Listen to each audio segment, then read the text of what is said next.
യുവ സംവിധായകർ പ്രതികളായ ഹൈബ്രിഡ് കഞ്ചാവ് കേസിൽ എക്സൈസ് കുറ്റപത്രം സമർപ്പിച്ചു. സിനിമാ പ്രവർത്തകർക്ക് ലഹരി എത്തിച്ച ഇടനിലക്കാരനെ കണ്ടെത്താനായില്ല. കോഴിക്കോട് സ്വദേശിയായ നവീനാണ് ലഹരി കൈമാറിയത് എന്നായിരുന്നു പ്രതികളുടെ മൊഴി.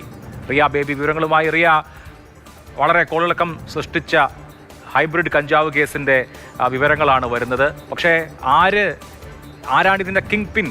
ആരാണ് സിനിമക്കാർക്ക് ഹൈബ്രിഡ് കഞ്ചാവ് സപ്ലൈ ചെയ്യുന്നതിലെ പ്രധാനി എന്ന് കണ്ടെത്താനാവാത്തത് എന്തുകൊണ്ടാണ്?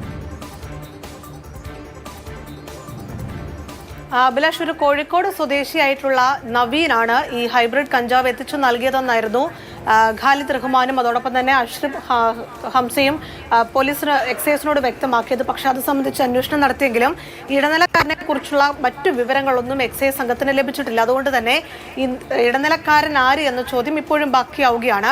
6 മാസത്തിന് ശേഷമാണ് എക്സൈസ് സംഘം ഈ കേസിൽ കുറ്റപത്രം സമർപ്പിക്കുന്നത്. അതിൽ ഈ 2 പേർക്ക് പുറമെ സമീർ താഹിർ കൂടി പ്രതിയായിട്ടുണ്ട് എന്നുള്ളതാണ് പുതിയ വിവരം. 4 പേരെ ആ കേസിൽ പ്രതികളാക്കിയിട്ടുണ്ട്. ഇടനിലക്കാരനെ കുറിച്ചുള്ള വിവരങ്ങൾ പക്ഷേ എക്സൈസിന് ലഭിച്ചിട്ടില്ല. ഇതിൽ സമീർ താഹിറിനെ പ്രതിയാക്കാനുള്ള പ്രധാന കാരണമായി എക്സൈസ് സംഘം പറയുന്നത് ഈ ഫ്ളാറ്റിൽ ഹൈബ്രിഡ് കഞ്ചാവിന്റെ ഉപയോഗം സംബന്ധിച്ച് സമീർ താഹിറിന് അറിവുണ്ടായിരുന്നു. അങ്ങനെ അറിവോട് കൂടി തന്നെയാണ് ഈ കഞ്ചാവിന്റെ ഉപയോഗം നടന്നിരിക്കുന്നത്. അതുകൊണ്ട് തന്നെയാണ് 4മതൊരാളായി സമീർ താഹിറിനെ കൂടി പ്രതി ചേർത്തിരിക്കുന്നത്. ഏപ്രിൽ മാസത്തിലായിരുന്നു 1.6 ഗ്രാം ഹൈബ്രിഡ് കഞ്ചാവ് ഈ ഫ്ളാറ്റിൽ നിന്ന് കണ്ടെത്തിയത്.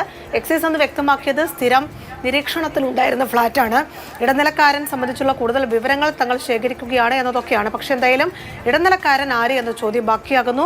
അപ്പോഴും 4 പേരെ പ്രതികളാക്കിക്കൊണ്ട് എക്സൈസ് സംഘം 6 മാസത്തിന് ശേഷം ആ കേസിൽ ഒരു കുറ്റപത്രം സമർപ്പിച്ചിരിക്കുകയാണ്. ഹൈബ്രിഡ് കഞ്ചാവ് കേസിൽ കുറ്റപത്രം. റിയ ബേബി വിവരങ്ങൾ, വിശദാംശങ്ങൾ നൽകുകയായിരുന്നു.